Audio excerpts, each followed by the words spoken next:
Hey everyone, I'm Eric. This is my wife Julie. We are the Blended Life, and today we're going to be talking about... Today we're going to be talking about living separately together. When blended families are living two separate lives under the same roof, and some advice and conversation about that. We are also going to talk about our first year of marriage. Oh, yes. So that's fun. And co-parenting boundaries. How to deal with an ex who does not respect boundaries of your personal life. So enjoy.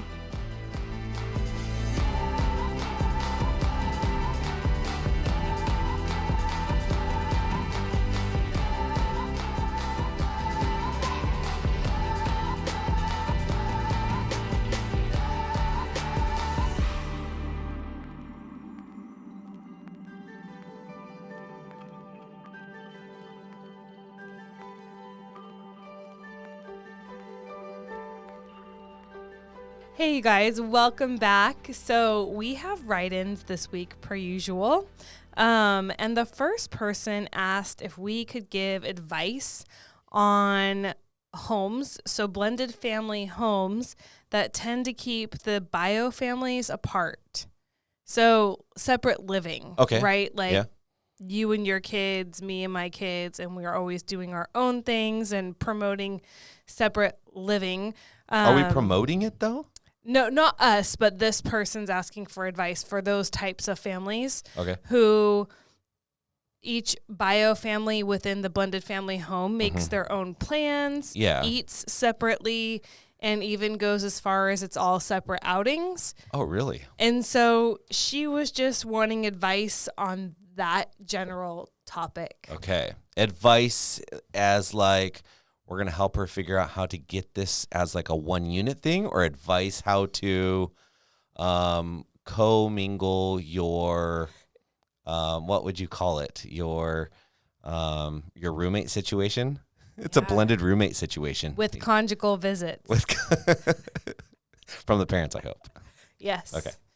I think we do both. So I think first, let's talk about if that is your situation and you are feeling like you're two families, which in the beginning, I think most families feel like this. It's his and hers kids, and they're moving in together and trying to figure out how to actually blend. Right. The first thing I want to point out, because everyone really thinks that they're all going to move in together and it's just going to happen naturally. Well, once that wedding happens, it's all supposed to just become cupcakes and rainbows, right? That's the magic switch that everything goes perfect. But usually people move in before marriage. Yeah, in blended family situations. In blended families, and they think that once we move in together, it's naturally going to unfold, and there is truth to that, but I'm reading a book right now about the love languages of blended, in blended families, and it can take 5 to 7 years on average. I think it's 5 years on average, around there, maybe more, to feel like you've blended. And so people give up way too quickly. Because after the first year, right, marriage... Dude, the first year was by far the hardest year of our relationship. But marriage first year, even... That's what I'm saying.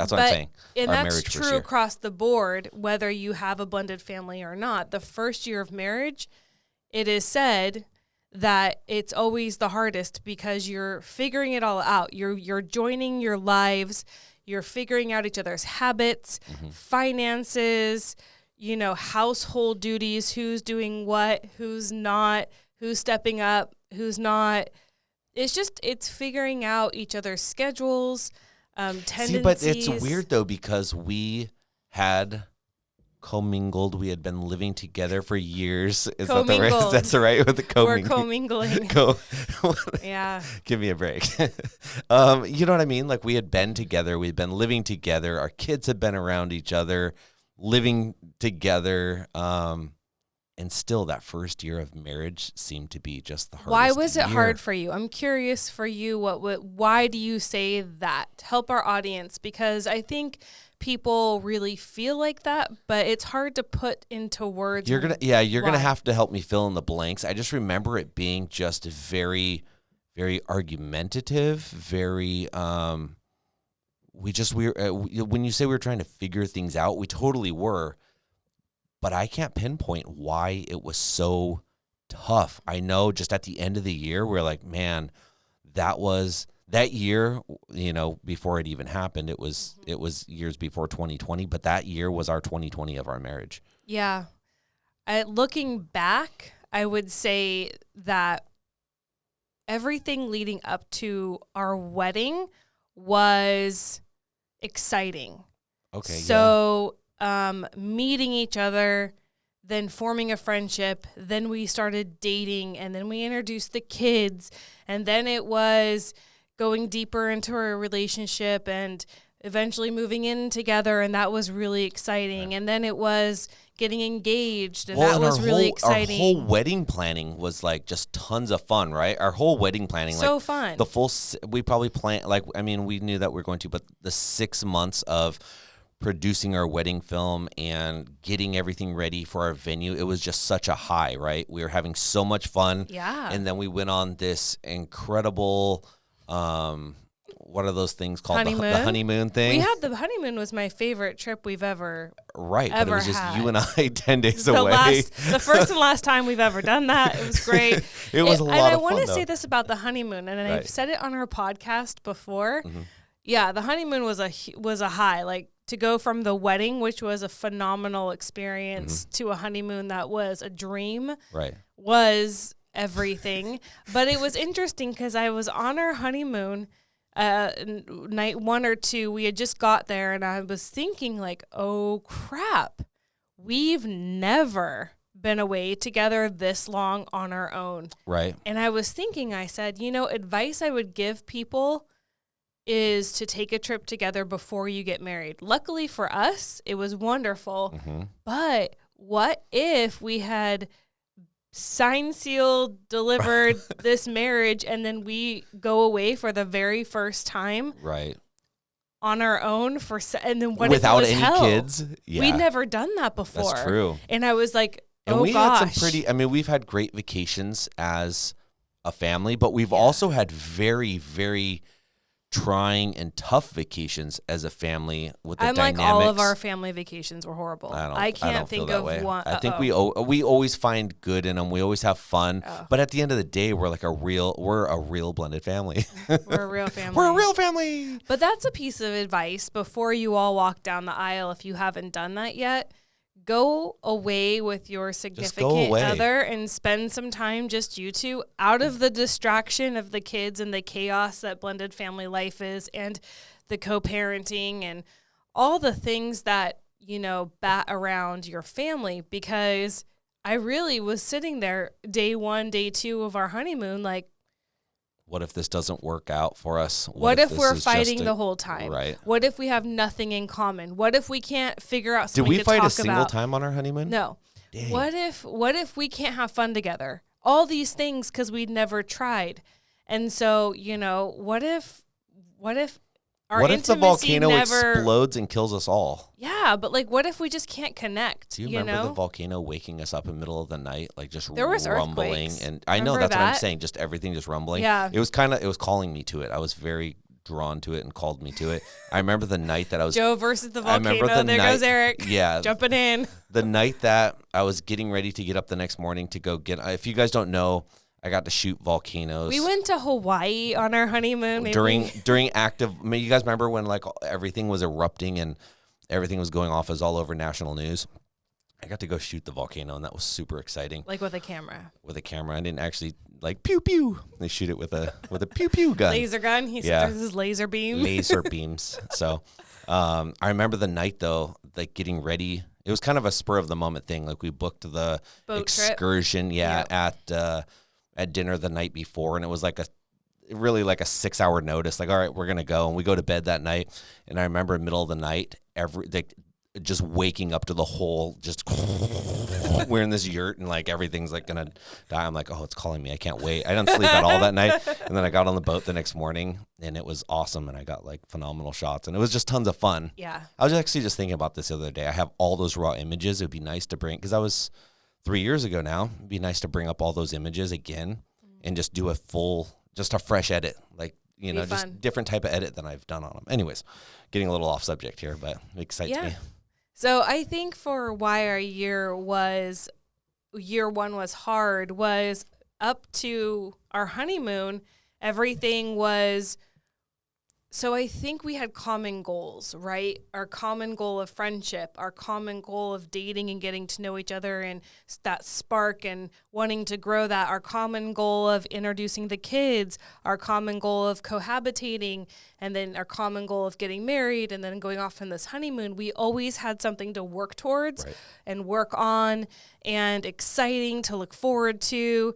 And really a distraction from reality. And I think that we got back from our honeymoon and had nothing to look forward to. We had no goals that were our own that we were going to work together towards. I think a secret of marriage is to always have something to work together towards, whether that is your home and you're working on your home together, whether it's a project in business, whether it is planning a family vacation and you guys can both plan and get excited for that and save money for that, whether it's, I don't know, we're going to have a fitness goal and we're going to lose weight together and exercise and get healthy together. I think common goals and having something to work towards together is the glue that keeps marriage together. Like, it's just, you're saying we need to get a horse. If you want to ride horses, I like to ride glue. horses. I'm just thinking. That's so, don't say that. We're going to get a negative review now. From How PETA. you're like, From animal. PETA. Sorry, guys. We Don't like you know? animals. Okay. What's the Stop. Anyways. Why can't I beep you? You don't have privilege. So I think that is why the first year of marriage was hard. It was the dust settling. The excitement was over. It was, real life, nothing really to look forward to except for our death. And which we had already planned for. We planned our death. Part of our that wedding. was amazing. Not our death, but our plots. Our plots. Our wedding gift to each other was burial plots. Yeah, our wedding plots. Our wedding plots. The long time listeners, because we took till death do you part seriously. So I think that's why the first year of marriage was hard for us. But I think in the beginning of blended families, when you are trying to blend your family, it takes time and people give up before they get over the hump. They don't see it through and don't give it all the efforts. And this is something that I guess I'm going to talk about coaching every single episode. I think you should. This is your job. This is what you're good at. You're actually not even good at it. You're great, Tony the Tiger would say. Whoa. You're just like... Thank you. It is my calling and my passion, and I feel like I can help people. Yeah, right. So one way that you can accelerate the blending process is if what you're doing isn't working, do something different. Yeah. Like 100%. the very definition of insanity, right? Trying the same thing over and over and over again. Expecting different results. Right. But that's what we do. And that's why we're frustrated and stressed out, because even how we communicate, how we cope with things, how we react to things, how we show up, the efforts we make. And so coaching's really cool because I teach people how they can show up differently and approach things differently. And the thing is that nothing changes in your immediate surroundings until you change. So if you're unhappy in our family, well, nothing around you is going to shift until you change. Right. And then how I see you and approach you and treat you shifts. The kids all fall, same. Right. So that is what coaching does. And if you're interested in a free breakthrough session with me, email me at becomingheardnow@gmail.com, and I can send you more information and set you up with a free session, becomingheardnow.com. and teach you about transformation so that you can, do what you can do for your blended family to blend better. But and you know what? And you say blended family. I mean, most of the people listening to this are in blended families. Mm-hmm. But at the beginning of the end of my previous marriage, does that make sense? At the end, like as everything started to unravel, yeah, I really realized this. It was a breakthrough for me. Like, I can't control what the other person does. I can only control myself and what I do and how it goes. And that took me so far. But you helped me kind of see that through, as we built a friendship. And you like you just said, you can only work on yourself. You can only change yourself, even though we're our kids' parents and it's our job to guide them and teach them. At the end of the day, we truly cannot control our children. When you say, I can't control these kids, like, you're right, you can't. All you can do is control yourself and the surroundings around them that help them to behave. All we can do is give them the tools. And that's what you do for your peoples, is give them the tools. Right. And, I was sitting in church this morning and a really great sermon about this very thing. Mm-hmm. And what you're talking about with kids and parenting was something our pastor brought up today. And he said it so beautifully. He said, my wife and I have always raised our kids to prepare them for the road that lay ahead, right? Mm-hmm. Not prepare the road for them. And a lot of parents want to prepare the road ahead for their children. Right. And it doesn't serve them well because you can't. Right. And that, they try to change the circumstances around their children. They try to set their kids up with the perfect life that they're going to have. And they try to, get them into the perfect school. Plan it ahead, and depend on what your country you're in, you plan their wedding for them and the perfect spouse for them. Right. So, and it was a good perspective where it's better serving to your children to prepare them for the road that lay ahead. Because the road's already there. It exists. I'm actually, since this was such a great sermon, what I'm going to do is I'm actually going to, if you guys are watching this on YouTube, I'm actually going to link this sermon, because our church does it all live. Pastor David Hutzko does this sermon, and it goes up on YouTube. So what I'm going to do is, for all you listeners and viewers, if this is something you want to hear or view or just see if it's even something you like, I'm going to put a link to our New Life Pismo Beach, the sermon from today. Yeah. And that way you guys can check it out. It's really cool. It was on this very thing about how you can't control other things. Anyway, it was very insightful. It's really great. You guys listen to it if you're into that. Okay, but back to the topic at hand about each bio family within the home doing life separately, as far as like even eating and making plans. I keep trying to go here, but when you're in a new blended family and you both come into it with his and her kids, you're both coming into it with your own biorhythms, right? You have your own ways of doing things, your own extracurricular activities that are already set up, your own, if you're hiking, like if you go hiking with your kids every weekend and you're moving in with a family who doesn't. Eating habits. That's a eating habits big or one. Eating times.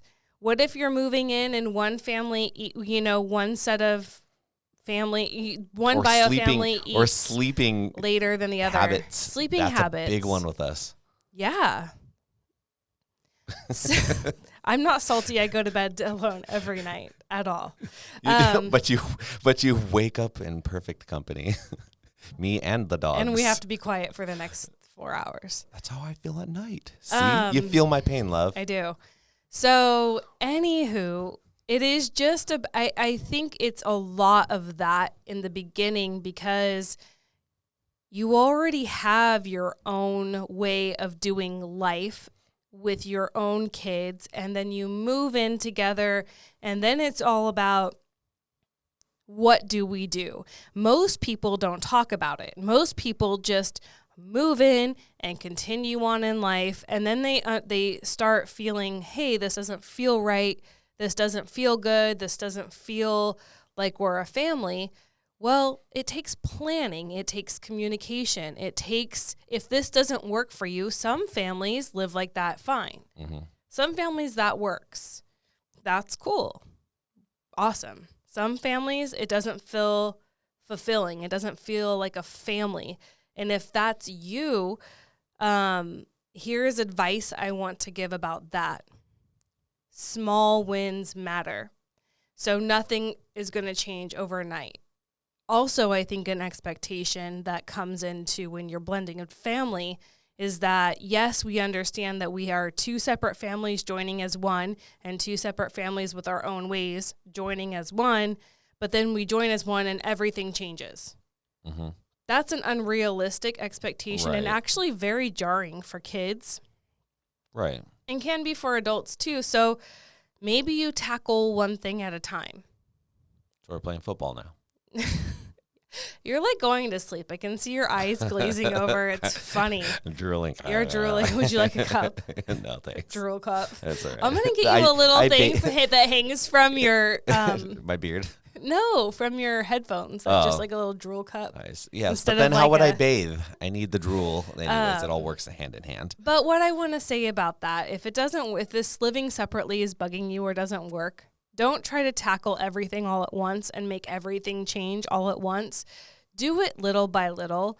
So maybe you have one dinner a week all together, and then it evolves into 2 or 3, or you pick an activity on the weekend you all do together, and make a conscious effort to plan. And that means the adults have to agree and then implement, but to try to change it all is kind of unrealistic. I feel and like a lot sets you up to fail. Yeah, and I feel like a lot of people feel like if it isn't all just perfect, then they are failing.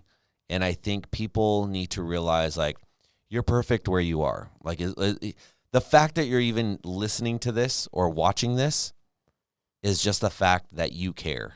And that's literally all Julie and I are here for. Like, this might not be the perfect road for you, but we want to get your mind thinking. We want to get you guys thinking about this because we care. We want you guys to care. Obviously, you care. You're here listening to this because you care about your family. You want to be better than where you are. So any steps that you can make, like you said, any small wins are wins. They're victories. The fact that you are even proactive in this is such a big deal. I think that too many people don't see, for just a quick little, an analogy, it's like if you're able to put food on the table, but you're not a millionaire, does it make you a loser?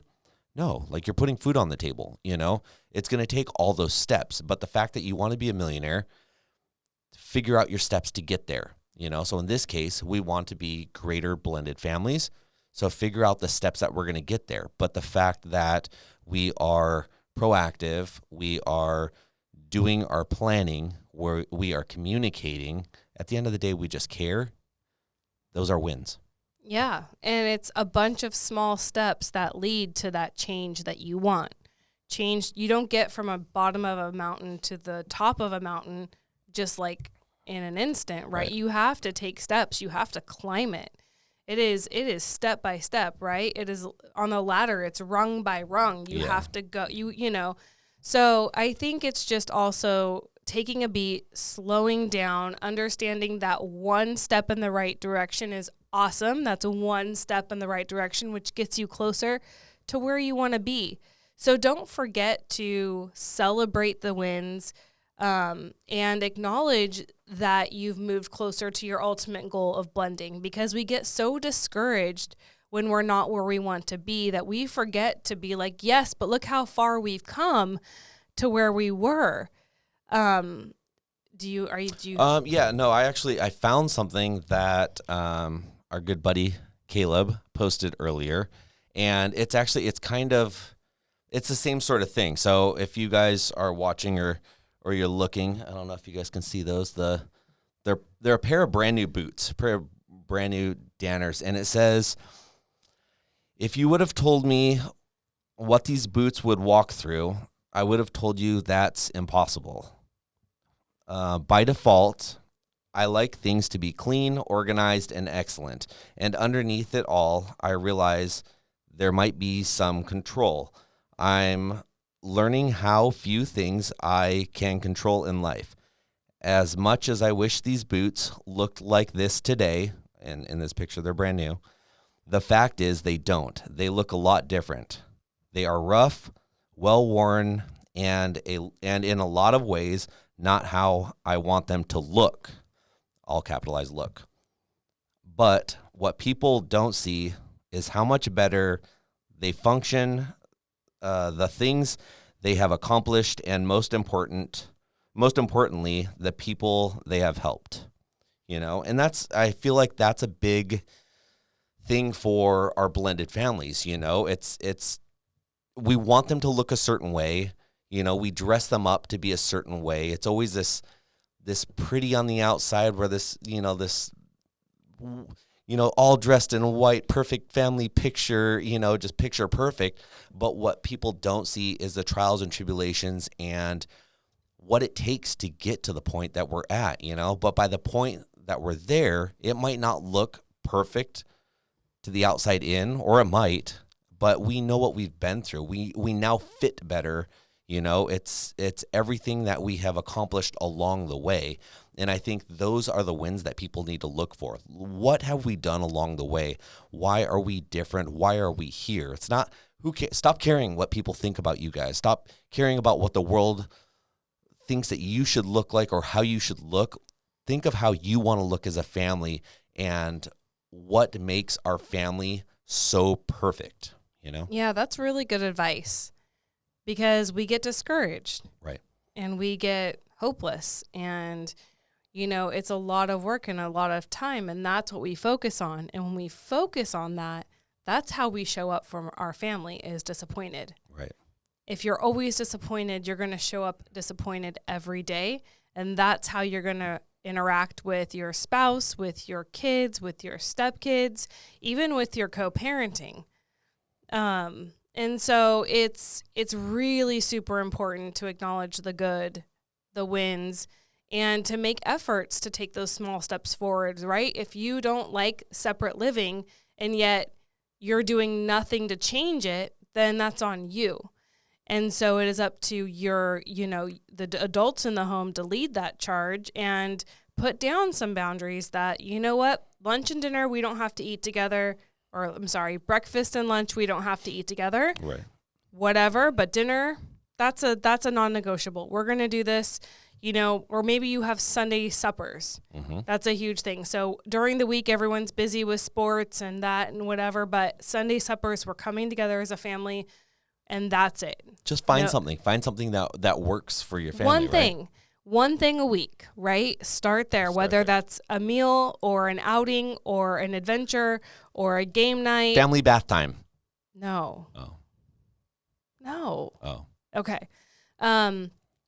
This is something that she mentioned that I'm going to talk about because it's a little bit different than eating or outings, but planning. Mm-hmm. This is a really hard one for me to break. Oh. No, for everyone. Right. Because when you're talking about planning, there's so many more people involved than just yourself or just you and your kids. Right. The exes are usually involved. The exes and you are planning things for the kids, and then it gets run by the spouse, and that's hard. I think that's where a lot of people fall short in co-parenting. It's just one of the steps. I think planning and taking the other family into consideration, the other parents into consideration. All of us want to be done and through with our exes and done with them, but the fact of the matter is they are still just as much a part of your life, of your kid's life, as you are. You know what I mean? There's a good chance. I mean, obviously there's the situations, not always, but there's a very, very good chance that the other parent is just as involved or cares just as much as you do about your kids, or at least in our situation, we're 50-50 custody, and those other parents care just as much about the kids as we do. And it's our job as parents and co-parents to take them into consideration when planning. And that is just such a hard place and a hard thing to do. But it's something that if you do take the time to do that, co-parenting becomes a little bit easier. Oh, I'm seeing this from a totally different side. Are you? Let's hear it. I'm saying that it's hard to plan as married couple when all the planning happens between you and your ex. Oh, so you're saying... I'm saying... I see where you're going. You're saying there's a different... That's one issue. Because people do have that issue. But people do have your issue also. A different issue would be, I've planned out the summer for my kids and what they're going to do. And I'm letting you know, like, hey, this is planned. So now my son has a job. My daughter's in dance and they're going to camp, and that affects our entire family. And on a vacation for a week. But this affects our family as far as when we're going to have kids, when we're not going to have kids. You know, we can't just go somewhere if we want to because we don't have driving teenagers in our home, so they rely on one of us to take them. So that just ties us down. But it affects our relationship and it affects our family. But see, what happens is that plans are always happening with bio parent and ex for kids, and that affects the family. Our household, our blended we're family not making household. those decisions together. Okay. And that's because we're not the bio parents. Right. And well, so one of us isn't. Right, but we aren't the bio parents of our kids, both of us, right? Right. So I think planning's a little tricky when you feel like it's all separate. Because if we're bringing planning back to the separateness that this person's wanting advice on, that's a tough one because it is separate. It's usually the bio parent and the ex are co-parenting those kids and making plans for those kids. And most of the time you're in the loop afterwards. Right. Or this is what we've decided. Like you're brought up to speed, but you're not actively part of the planning process for the kids because you're a step parent. You're getting stepped on. Right? Right. But that's hard in So how marriage. do we change that? I think it isn't about changing that. I think it's about accepting. I think that it's about being easy.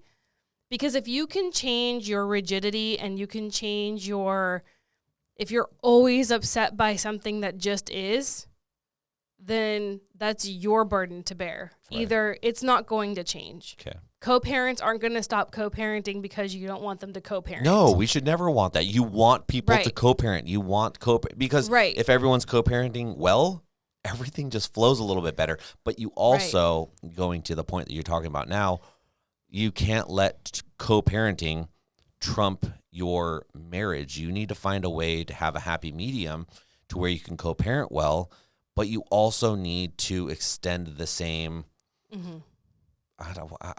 What would you even call it? Like you need to. We're gonna call it professionalism because I can't think of a better word. That's totally the wrong word. Respect. But respect. There we go. You need to show. That's a word we need to tattoo. That is tattoo. I wanted to tattoo an M on each butt cheek, but my mom was offended by that. Anyways, I think that you need to show your spouse the same respect as you do your co-parenting. And courtesy. Maybe that's another word. Courtesy there. See, man. Do you like that word? This is why you married me. We brought you on the show. Thanks. You're going to stay. You're a keeper. Okay. Respect, courtesy. And professionalism. Because marriage is a business. It kind of is. It is. It needs to run well. It needs to have respect. It needs to have hierarchy when we're talking about a blended family. It needs to have planning. It needs to have planning, and you really you need to have goals. Can we have employees? Yeah, they're called children. They're not. I the know. kids don't do anything. They more like run, yeah. But that's a problem. If the kids do nothing, you need to turn them into employees and not child labor, because that's against the law. But you need employees who at least obey, respect the business, and are advocates for the business. You want them to come to work every single day. And by come to work, I mean show up to Sunday supper or the family.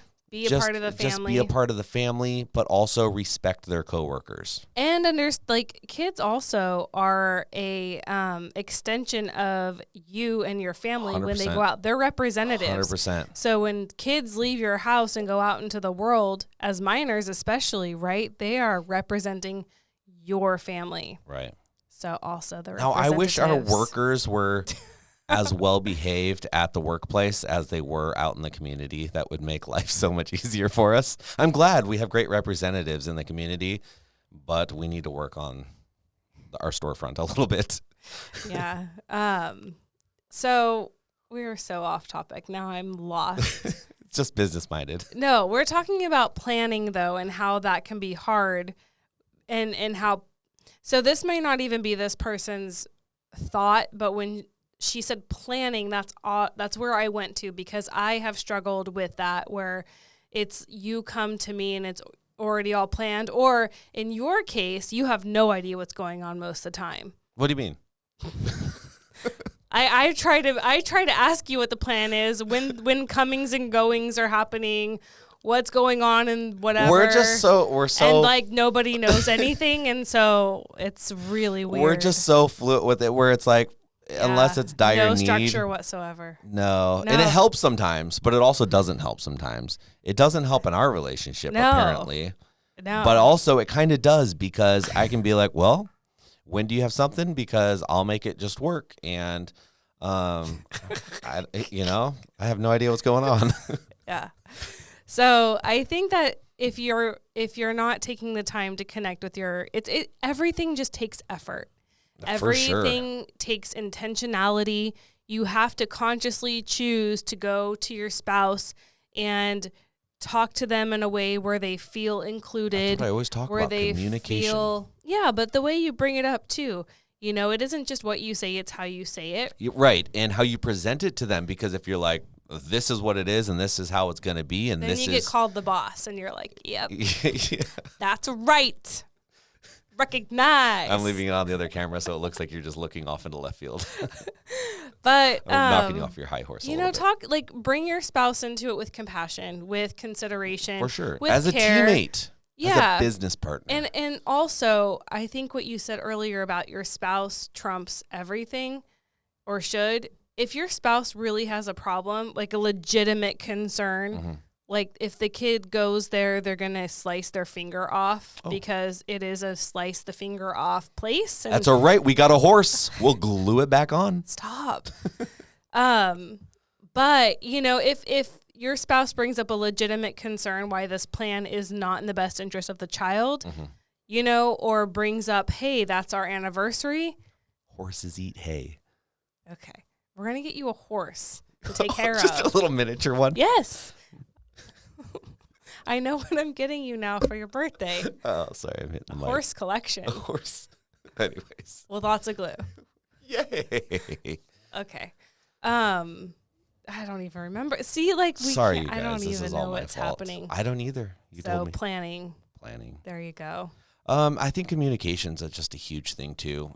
You're talking about communication right now, but not approaching it from this is what so-and-so and I came up with and this is what it is, but communication and respectful communication, something that I come to you and do you see something wrong with this? Do you see a problem with this? Do you have input on this? Right. It's not a closed, sealed deal usually, right? And that's what I was going to say. You need to give your spouse room to insert their opinion. Yeah. Spouses are allowed to have an opinion, right? Well, a lot of times they care. Well, a lot of times you're looking at it from a different point of view too. Without your opinion, man, I'd be lost half the time when I'm planning stuff like this, because I think this is going to be great and I've got this awesome plan and this is the way it's going to be, and then I bring it to you and you're like, well, you didn't think about this. I just bring the rain on your parade. Yeah. But sometimes it's like, oh gosh, I totally didn't think of that. I didn't, right. You know what I mean? That's why we're married, because you are literally my better half. Oh my gosh. Stop it. All right, we need to get on to our second question. We have 2 questions today? We do. If this was you who wrote in about living separately and we did not answer what you wanted specifically answered, email us.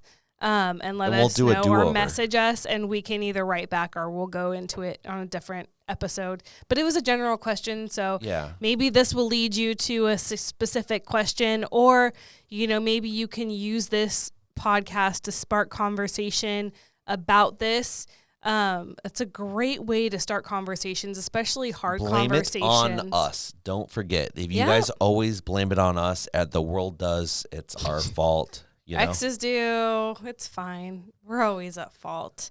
We're used to it. Look at your broad shoulders. You put the weight of the world on them. Oh, gosh. That went I blacked out the screen on that one. Okay. Slip of the finger. Here we go. Second question. We've had boundary issues for quite some time with my husband's ex-wife. We do 50-50 co-parenting with her, and for the most part, things are positive. However, we have struggled with her understanding appropriateness and boundaries. She still tries to communicate with my husband the same way she used to when they were married. She wants to have her cake and eat it too. Recently, she gave my husband grief for not informing her that he was traveling internationally for work. His travels did not interfere with the parenting schedule, and I'm always 100% available to jump in and help if something were to ever come up with the kids. My husband and I do not feel that it's necessary to tell her, especially if it doesn't interfere with the kids. In our minds, it's not really her business if we do any traveling on our own time. Can you give me your thoughts on this? We already deal with enough boundary problems with her. The last thing we want to do is involve her with our personal, separate time away from the kids. And then she wrote in again because I said, hey, we're going to discuss this. So she wanted to add more info. So she says, when we addressed this with her, so they addressed it with the ex. Right. Her reasoning was that the kids were excited to tell her that their father was traveling, and she was caught off guard with that information. She stated that she should know what's going on in the kids' lives so she can be excited about things with them, regardless of if it directly involves the kids or not. And she doesn't want the kids to play messenger. Our response is that the kids will, to some extent, always have messages to relay back and forth, since that is the nature of having two homes. We tried to reinforce that we tried to reinforce that what we do on our own time is our business, and she does not need to know unless it affects the kids. She did not respond to that in a positive way. I'm right with them. I'm like, if it doesn't affect them, it doesn't affect the children. You know what I mean? Outside, it only affects their household. It doesn't directly affect the other household. I mean, what you have for dinner is going to affect the children, obviously going to, you know what I mean? Just simple things like that.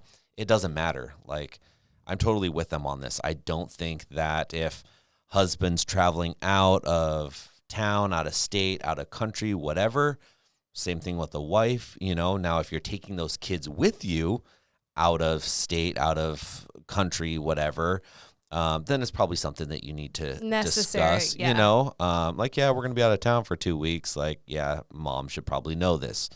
If stepmom or bio dad is leaving though, and it doesn't affect any of the arrangements, any of the schedules, then who cares if the kids are happy about it? Like, wonderful. The kids are happy about it and they go to the other. I don't need to fluff you to be happy about this. This is funny because, so I try to put myself, my mom always taught me to look at all sides of an issue. You know what she taught me? No. Oh. Don't talk about horses anymore though. Whoops. So something I was raised doing is looking at all sides of the issue, both sides of the coin, right. Consider all perspectives, right? So I circle the drain a lot. But so I was trying to think if we were like, I couldn't imagine having to call up our exes and notify them if we were going to go away for the weekend or we were going to go on a trip. Right. We wouldn't do that. No. We wouldn't do that. So then I think about the other side, like I was thinking about this before she gave us the added information I read, But why in the world would she care, the ex? Why Right. does she want to know? Internationally, the only thing I could come up with in my brain was that, say there was an emergency with one of the kids, like car accident, really hurt, something like that, Right. and Can't get a hold of dad, and dad's out of the country, and would be nice to know, because that would be, but I mean, so that's the only that's thing like that I weird could worst think case of. scenario. And then at that point in time, like, this is 2021. But that's not even where she went. The ex didn't even go there. Right. She was like, but this is, I just want to get excited with the kids. I was like, right. But this is 2021. Dad's cell phone probably works wherever true. he is in the world, unless he's out on like some crazy safari. I was just trying to think on what possible Right. planet would it matter, and that was all I could come up with. And maybe that's a responsible thing too, like get your phone dialed in to be able to, not miss any phone calls, or make be there sure for all the emergencies. insurance information everything. is, in order. But again, that shouldn't have to affect this. So I'm like, I'm there with them, where a lot of times I can find another side to a story, another way to look at this. Yeah. You're like, no, I can't. No, you need to she needs to leave you alone. You guys need to stand your ground. And here's the deal too. And I have fallen into this whole myself co-parenting, that we tend to over-explain ourselves, which really deteriorates boundaries. So if you feel like you don't need to notify her, then you just don't notify her. And if she wants to write you a nasty email, you delete nasty email, or you print it and save it for later in case you ever need it. Yeah, just don't. But you don't respond to it, right? The best way to implement boundaries, and it's fair to give a warning, like, we don't agree, we will not be notifying you. Very short, very to the point. You don't have to explain. No is a complete sentence. You don't owe an explanation, especially if it's not about the kids. I mean, if you're dealing with the kids, then that's a different story. If it's not about the kids, that is where your relationship begins and ends, is with those kids at this point, now that you're an ex. So the more you explain yourselves, the more their interaction there is with somebody who struggles with boundaries, the more you engage, the more that you are kind of contributing to the problem. Do you agree? No, I totally agree with you. I'm like, the less communication on that front, the better. You don't owe it to them. Like I said, I think might be I mean, if you want to try to foster a good relationship, you might give her the heads up that you're not going to explain to her. Right. And then don't. And then let it die with that. And just only talk about things that she brings up that has to do with the kids, and ignore everything else. And that is kind of how you implement boundaries and hold boundaries. Because the nice thing, because people who struggle with boundaries don't respect boundaries. Right. So following boundaries is really hard. So again, like we talked about the beginning of this podcast, right? Nothing changes unless you change. So you can't expect her to change, right? But you change how you interact and what you say, and if you respond, she will have to shift accordingly. Or not shift at all. And that's the nice thing about not responding to this negativity, is you don't keep the negativity going. Therefore, it just dies right then and there. And at that point, you guys aren't in an argument. You guys aren't fighting with one another. It's not an issue at this point. Right. It's just like, well, it's not going on any further. It starts there and it dies there, and on to the next one. And it's awesome that and accept too. One thing I like about what this person wrote in about was that they acknowledge that kids are going to, on some level, be messengers just by nature of having two homes. And that is the absolute truth. So it is also something that if you know that, so then you need to be aware of maybe what kids hear, because also know that kids are probably going to take it to the other home. And it's like a game of telephone. So the kids hear something, but then they go to the house and it doesn't come out exactly as you said it, because it's like a game of telephone. And then when the other person hears it, what they hear isn't necessarily even what was said, and does it get twisted and manipulated into something else. And then at the end, you have a situation that's unnecessary. So, if you can just accept that and know that kids do talk, kids do say things between home, kids lie about, how things are presented between two homes. I've been dealing with that. So, it's just one of those things that you can't let that bait you when you're co-parenting also. It's the truth. Right? Exactly. Okay. If you have any more questions on this, if you wrote in and this is you and you think of something else you would like us to address or we didn't quite answer, please let us know. If you have a question or topic you'd like to hear, we would love to talk about it. So write in, message us on all the social media platforms. You'll find us, Instagram, Facebook. Leave the thumbs up. Yep. Subscribe. That's right. And we appreciate you guys being here. Thanks, guys. All right. We'll talk to you next time. Bye, you guys. Bye.